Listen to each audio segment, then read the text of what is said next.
inizia anche la seconda serie. Se vedi la mia faccia distrutta dall'ultimo giro,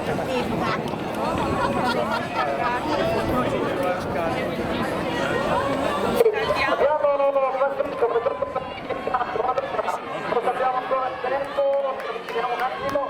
Grande lavoro, facendo bella gara. Dico vanno un po' spento, però un bel inizio di stagione.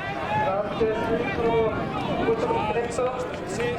L'obiettivo era quello di correre tutto il minuto 18 e si è finito la bella gara, a parte il vento, però è un bello spunto per le prossime gare e il prossimo obiettivo sarà abbattere il numero 348 sui giochi.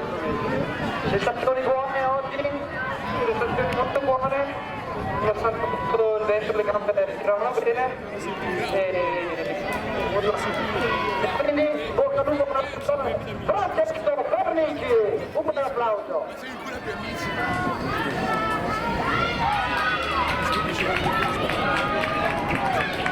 Vivo anche per questa seconda serie.